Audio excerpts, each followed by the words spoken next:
Добрый день, дорогие браты и сестры. И як абяцаў, сёння я распавяду пра тое, чаму некаторыя зёлкі не працуюць і як можна насамрэч прымусіць іх, умоўна кажучы, працаваць.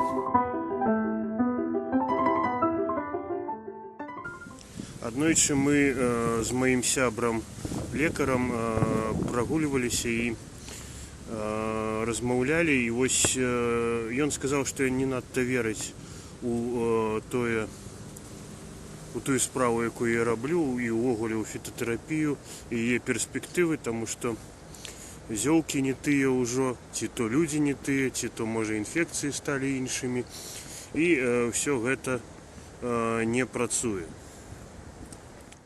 Насамрэч такая праблема сапраўды ёсць, і ў некаторай ступені яна звязана і з тым, што мікраарганізмы сталі іншымі, і з тым, што людзі ў нейкай ступені сталі іншымі і вядуць іншы лад жыцця ў параўнанні з тым ладам жыцця, які вялі людзі ў галенавыя часы, то бок тады, калі зяленніцтва было асноўным відам, адным з асноўных відаў медыцыны. І адной з прычын такой вось непрацаздольнасці сучасных зёлак, у двукосі непрацаздольнасці, звязаны якраз такі са з'яўленнем антыбіётыкаў і з той рэвалюцыі, якая адбылася ў медыцыне з аднаго боку, а з іншага боку з тымі змяненнямі, якія характэрныя для сучаснага чалавека, для сярэдняга сучаснага.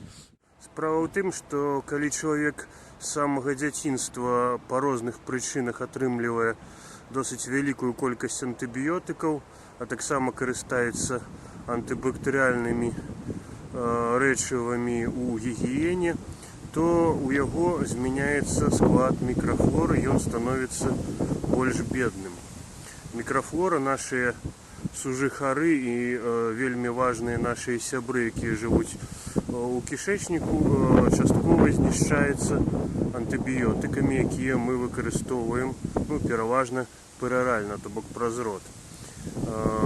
І склад іх становіцца больш.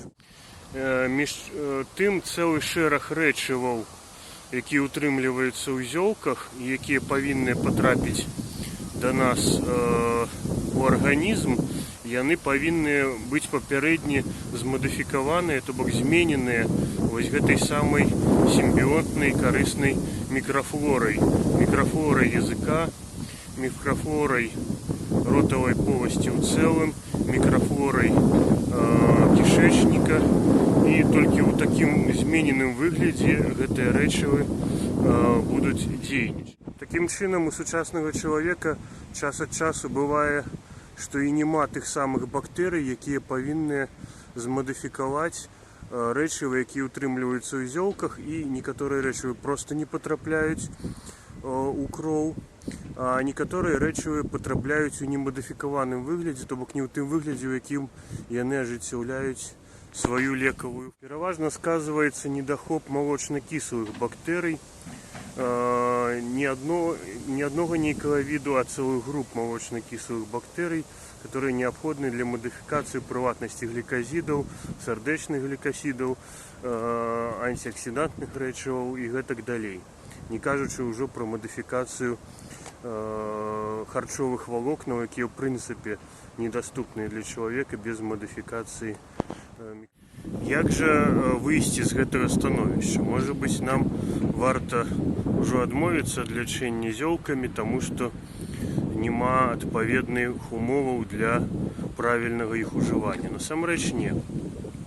Проста паралельна з зёлкамі неабходна ўжываць і прабіётыкі, то бок карысныя бактэрыі, которых у нас можа не хапаць, которые могуць быць знішчаныя антыбіётыкамі, асабліва падчас хваробы.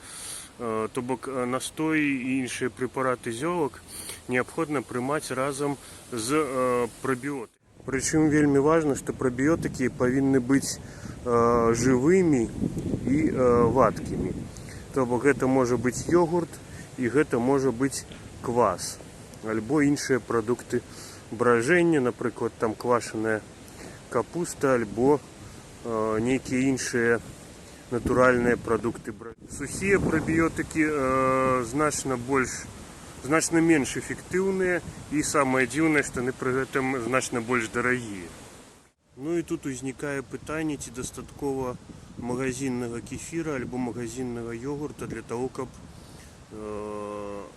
запоўніць вось гэтыя прабелы, якія робяць нам ужыванне антыбіётыкаў і іншыя прычыны. І тут можна сказаць і так, і не, гледзячы, які магазинны прадукт мы выбіраем.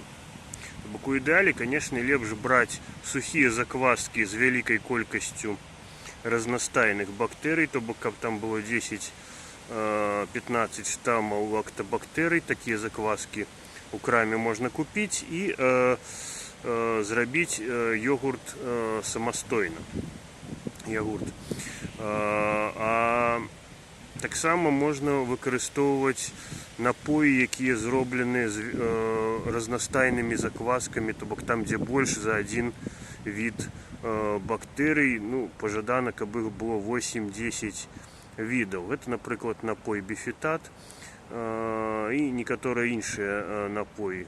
Звычайныя йогурты, которые мы купляем яму вельмі часта кожны дзень, там зазвычай толькі адзін від лактабактэрый, который, калі гэта балгарская палачка, то ён нават не даходзіць до кішэчніка і не можа ажыццявіць тую мадыфікацыю рэчываў, якую мы чакаем.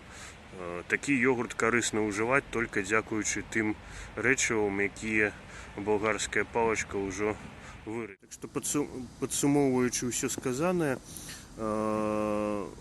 варта сказаць, што пажадана ўжываць зёлкі разам з прабіётыкамі. Пераважна з йогуртамі, квашанай капустай, калі дазваляе страўнік, квасам і іншымі прабіётыкамі. Без іх некаторыя рэчывы зёлак проста могуць літаральна не працаваць у арганізме сучаснага чалавека. Калі вам спадабаўся гэты ролик і вы хочаце даведацца больш пра зёлкі і пра іх выкарыстанне, то ставце лайк, подписывайтеся на канал і націскайце на званочак, каб не прапусціць новых.